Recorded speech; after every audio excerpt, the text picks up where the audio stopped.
Assalamualaikum warahmatullahi wabarakatuh.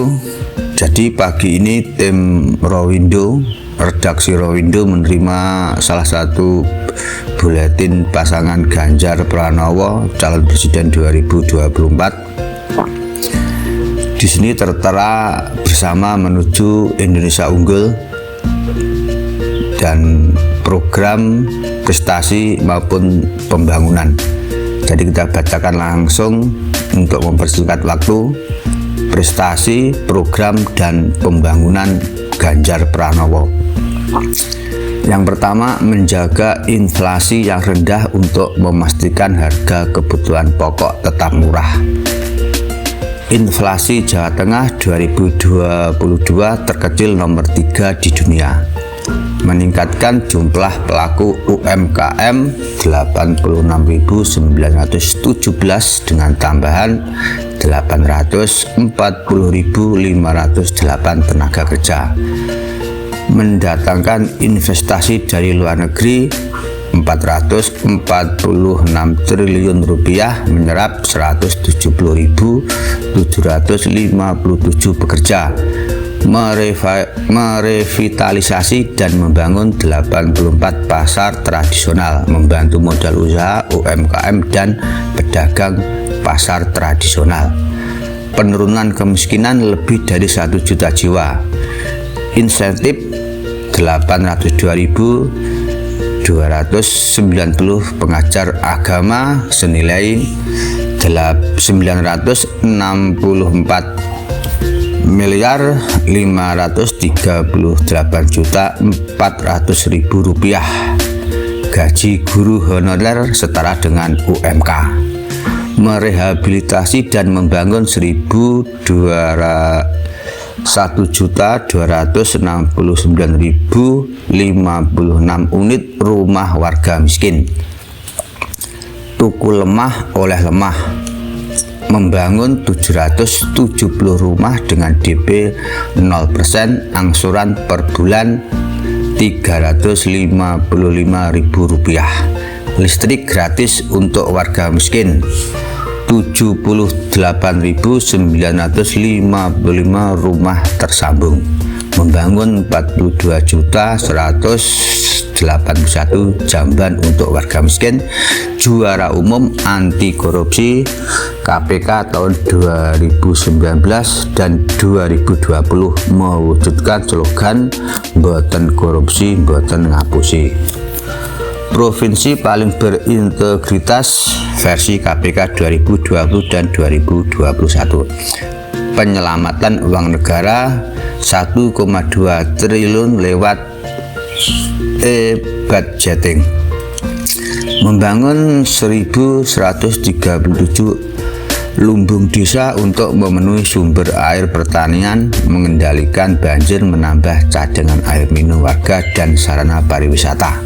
Meraih penghargaan peringkat kedua nasional dalam hal produksi beras dan hortikultura. Program asuransi nelayan total 151.457 nelayan kecil. Membangun 1.705 km jalan provinsi. Kartu Jawa Tengah sejahtera 12.764 orang per tahun untuk fakir miskin dan lansia. Pembangunan 15 SMK boarding school khusus siswa miskin yang pertama di Indonesia. Mewujudkan 2.369 desa mandiri energi hingga Jawa Tengah menjadi percontohan nasional. Membangun transportasi massal modern dan murah bus Trans Jawa Tengah di 6 wilayah. Inisiasi pembangunan 3 bandara. Menginisiasi 28 mal pelayanan publik. Jogo Tonggo Jateng jadi program percontohan se-Indonesia.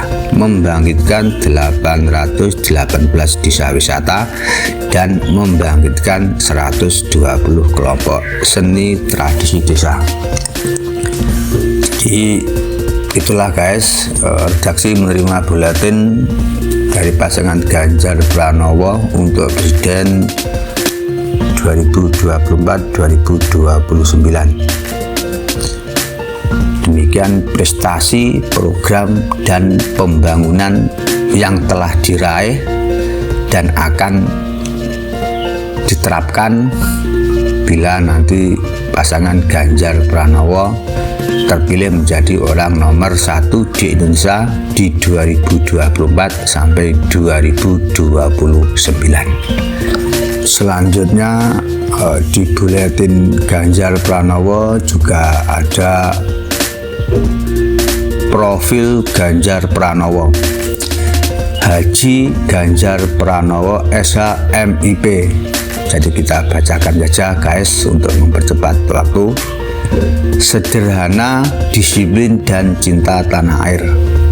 Ganjar Pranowo lahir dari keluarga yang sangat sederhana di sebuah desa yang berada di lereng Gunung Lawu, Karanganyar, Jawa Tengah. Ayahnya Parmuji Pramudiwiryo, seorang polisi berpangkat rendah, dan ibu bernama Sri Suparni, seorang ibu rumah tangga yang terkadang juga menjahit untuk membantu kebutuhan keluarga.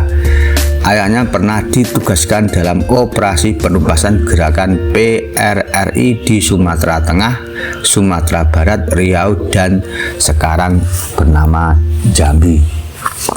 Pengalaman ayahnya ini berdampak besar pada pembentukan karakter dan nilai-nilai dalam diri Ganjar, khususnya tentang pengabdian dan cinta tanah air. Selanjutnya, pekerja keras dan pantang menyerah. Saat kelas 6 SD, keluarganya pindah ke Purworejo mengikuti tugas baru ayahnya. Di tempat baru, ibunya membuka warung kelontong dan bensin eceran untuk menambah penghasilan keluarga. Ganjar meski masih belia turut membantu ibunya berjualan bensin setiap hari. Setelah sholat subuh, ia kulakan dari pom bensin lalu memindahkannya ke dalam kemasan botol literan dan kemudian melayani para pembeli dengan penuh tanggung jawab. Meskipun tumbuh dalam kondisi ekonomi terbatas, orang tuanya selalu menekankan pentingnya pendidikan. Ganjar kemudian melanjutkan sekolah SMA di Yogyakarta dan tinggal bersama kakaknya yang sudah bekerja dan berkeluarga. Di sini Ganjar belajar lebih mandiri dan rajin membantu pekerjaan rumah kakaknya. Selanjutnya, jujur dan ikhlas. Sejak SMA, Ganjar terbiasa berpuasa Senin Kamis dan terkadang puasa Daud, sehari puasa sehari tidak. Hal ini ia lakukan sebagai laku prihatin dan mengurangi beban hidup keluarganya. Meski demikian, Ganjar tidak pernah menampakkannya pada orang lain, termasuk teman-temannya. Sikapnya yang santun dan ramah membuatnya dikenal sebagai sosok yang disukai oleh dan mudah bergaul dengan semua orang. Ganjar memiliki kebiasaan membantu orang lain seperti ketika teman-temannya mengalami kesulitan baik keuangan maupun pelajaran sekolah. Sekalipun dirinya juga dalam keterbatasan, tidak pernah menghalanginya untuk menjadi sumber dukungan dan kebaikan bagi orang lain. Ini adalah bukti nyata bahwa semangat berbagi dan membantu bisa muncul dari hati yang tulus tanpa dibatasi oleh kondisi pribadi seseorang. Selanjutnya, cerdas, tangguh, dan berani. Saat kuliah di Fakultas Hukum Universitas Gadjah Mada, Ganjar aktif dalam organisasi pecinta alam yang membuatnya menjadi pribadi tangguh dan berani. Aktivitas mendaki gunung dan eksplorasi alam telah mengasah fisik dan mentalnya, sekaligus mengajarkan nilai kebersamaan, kerjasama, dan cinta lingkungan. Pengalaman ini membuatnya lebih menghargai hidup dan bertanggung jawab menjaga kelestarian alam. Lebih lanjut, Ganjar membagikan ilmu dan pengalamannya kepada generasi muda dengan menjadi instruktur pencinta alam di SMA sekaligus sebagai upaya menambah pendapatan untuk biaya kuliahnya. Ganjar juga aktif di gerakan mahasiswa yang berjuang melawan ketidakadilan. Salah satu momen penting perjuangannya adalah ketika membela korban penggusuran pembangunan Waduk Kedung Ombo, yang menegaskan sikapnya untuk selalu membela kepentingan rakyat. Ganjar kemudian melanjutkan studi S2-nya di jurusan Ilmu Politik, Fakultas Ilmu Sosial dan Ilmu Politik di Universitas Indonesia sebagai wadah untuk memperdalam pengetahuannya dan berkontribusi lebih dalam mewujudkan keadilan sosial dan kemakmuran rakyat. Banyak prestasi yang telah ditorehkan oleh Ganjar Pranowo, baik ketika menjadi anggota Dewan Perwakilan Rakyat maupun Gubernur Jawa Tengah. Bahkan harga dalam kurun waktu kurang dari 1 tahun, Jawa Tengah berhasil meraih lebih dari 40 penghargaan berskala nasional. Selanjutnya, keluarga yang harmonis. Ganjar memiliki seorang istri yang selalu mendukungnya, Hajah Siti Atikoh Supriyanti, cucu dari Kiai Haji Hisam A. Karim, pendiri Pondok Pesantren Riyadhus Sholihin Kalijaran Karanganyar, Purbalingga. Sosok perempuan yang sukses berkarir sebagai pegawai negeri sipil dan seorang lulusan S2 program studi kebijakan masyarakat dari Universitas Tokyo, Jepang. Keharmonisan dan kebahagiaan keluarga ini tercermin dari kesuksesan anak mereka, Muhammad Zinedine Alam Ganjar, yang saat SMP menjuarai lomba internasional dalam kompetisi sains yang diadakan di Korea dan berhasil membawa pulang medali emas. Saat ini ia sedang menempuh pendidikan di Teknik Industri Universitas Gadjah Mada. Jadi demikian prestasi program dan pembangunan yang tertera di buletin Ganjar Pranowo calon presiden 2024-2029. Buletin Mahfud MD calon wakil presiden 2024 itu satu paket dengan buletin Pak Ganjar Pranowo, guys. Jadi di sini tertera Mahfud MD calon wakil presiden 2024, jujur, bersih, tegas, mampu, dan peduli. Juga tertera prestasi, penghargaan, dan karya ilmiah Mahfud MD. Jadi kita bacakan langsung, guys, untuk mempersingkat waktu. Menko Polhukam pertama yang berasal dari kalangan sipil, berhasil menjalin kerjasama politik, hukum, dan keamanan dengan berbagai negara di seluruh dunia. The most admired person in law and human rights pada tahun 2019. The World Gold Award for Best Contribution to Public Service.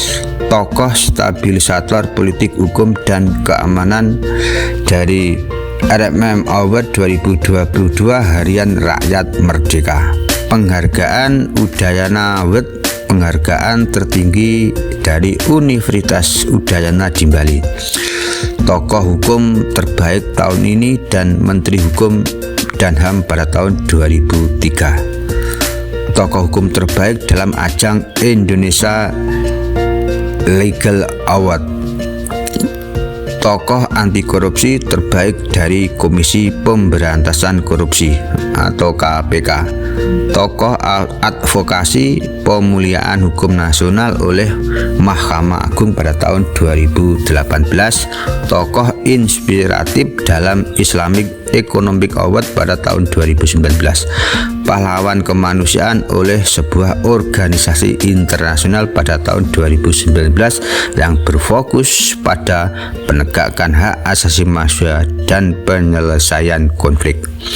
Anggota Dewan Hak Asasi Manusia Perserikatan Bangsa-Bangsa pada tahun 2021 sebagai pengakuan dunia internasional atas keahlian dan pengalamannya dalam memperjuangkan HAM secara global. Penghargaan Widya Krida Nugraha oleh Menteri Pendidikan dan Kebudayaan sebagai bentuk pengakuan atas kontribusinya dalam memperkuat sektor pendidikan. Penghargaan Bintang Mahaputra Utama oleh Presiden Republik Indonesia pada tahun 2013. Sentia Lancana Pembangunan Bidang Hukum dari Presiden Republik Indonesia pada tahun 2010. Beberapa buku yang pernah ditulis Mahfud MD diantaranya Perdebatan Hukum Tata Negara Pasca Amandemen Konstitusi tahun 2010, Hukum dan Konstitusi dalam Kontroversi Isu 2010, Membangun Politik Hukum Menegakkan Konstitusi 2006, Demokrasi dan Konstitusi 2001, Dasar dan Struktur Ketatanegaraan Indonesia tahun 2000 serta Pergulatan Hukum dan Pilar-pilar Demokrasi tahun 1999. Selanjutnya kita bacakan juga profil Profesor Dr. Haji Muhammad Mahfud. Mahfud MD lahir dari pasangan Mahmudin dan Siti Khotijah di sebuah desa terpencil. Ayahnya bertugas sebagai pegawai rendahan di kantor Kecamatan Omben, Kabupaten Sampang, sedangkan ibunya adalah seorang ibu rumah tangga. Ayahnya merupakan aktivis Nahdlatul Ulama yang pernah ditahan rezim Orde Baru karena mendukung Partai Nahdlatul Ulama. Selanjutnya, tekun, sederhana, dan mandiri. Sebagaimana tradisi di desanya ketika kelas 5 SD, umur 9 tahun, Mahfud dimasukkan ke pondok pesantren Al-Mardiyah Sumber Lagah yang dipimpin oleh Kiai Haji Mardian di Tagangsar, Laos. Hari-harinya dihabiskan untuk menuntut ilmu, memadukan pendidikan agama dan pengetahuan umum. Pagi hari ia belajar di sekolah dasar, sorenya ia di madrasah ibtidaiyah, dan malamnya di pesantren. Di pesantren, anak-anak diajarkan untuk mandiri seperti memasak dan mencuci baju sendiri. Mahfud tumbuh menjadi santri kesayangan Kiai Mardian yang memberikan pesan mendalam agar menjadi pribadi sederhana dan tidak tamak. Pesan ini kemudian menjadi satu-satu nilai yang dipegangnya sampai sekarang. Jujur, cerdas, dan penuh tekad. Kondisi ekonomi keluarga yang sangat terbatas tidak menghalangi Mahfud untuk mengejar impian. Atas prestasinya, ia mendapatkan beasiswa di Pendidikan Hakim Islam Negeri, sekolah kejuruan unggulan setingkat SMA milik Departemen Agama di Yogyakarta, yang merekrut lulusan terbaik dari PGA dan Madrasah Sanawiyah seluruh Indonesia. Mahfud kemudian mendapatkan beasiswa untuk melanjutkan pendidikannya. Ia kuliah di 2 kampus berbeda, Fakultas Hukum Universitas Indonesia dan Sastra Arab, Fakultas Sastra dan Budaya Universitas Gadjah Mada. Untuk mencukupi kebutuhannya hidupnya, Mahfud rajin menulis di media massa atau surat kabar. Begitu juga saat Mahfud menjadi dosen di Universitas Indonesia, ia mendapatkan beasiswa penuh untuk menempuh S2 dan S3. Prestasinya semakin cemerlang ketika ia mencatat sejarah di Universitas Gadjah Mada sebagai mahasiswa doktoral yang lulus dengan cepat hanya dalam waktu 2 tahun 8 bulan. Padahal ketika itu 1993 rata-rata pendidikan doktor diselesaikan selama 5 tahun.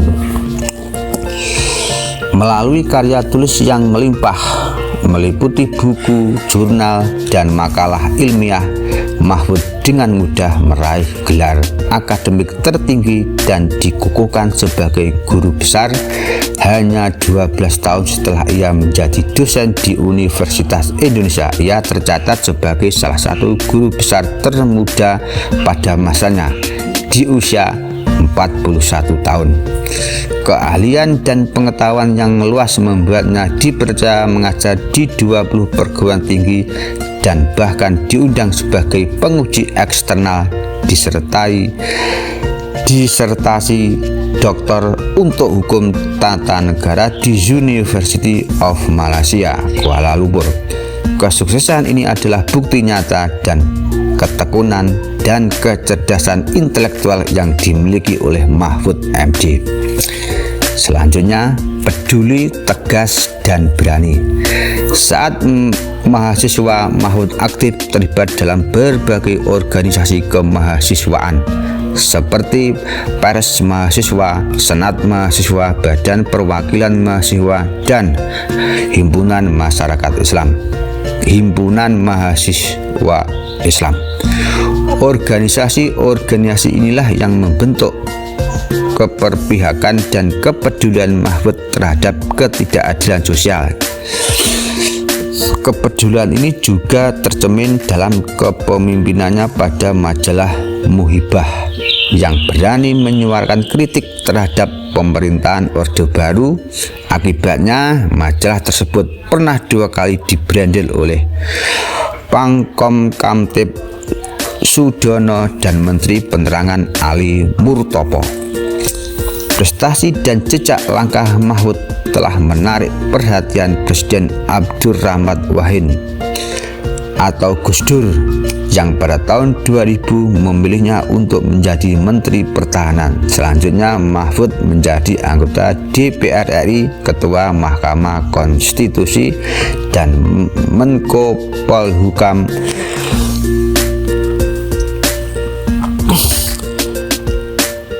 Jelaslah bahwa Mahfud telah menunjukkan pengalamannya yang lengkap dalam trias politika Indonesia di dunia hukum. Mahfud diakui sebagai pendekar hukum dan pembela wong cilik yang tak kenal lelah berjuang untuk keadilan. Selanjutnya, keluarga yang harmonis. Mahfud diberkahi seorang istri yang selalu memberikan dukungan penuh terhadap perjuangan dan cita-citanya, yaitu Yaizatun Nihayati, berprofesi sebagai guru SMA. Keduanya berhasil menanamkan nilai-nilai yang sangat penting kepada anak-anak mereka untuk mandiri, sederhana, dan tidak memanfaatkan nama besar orang tua.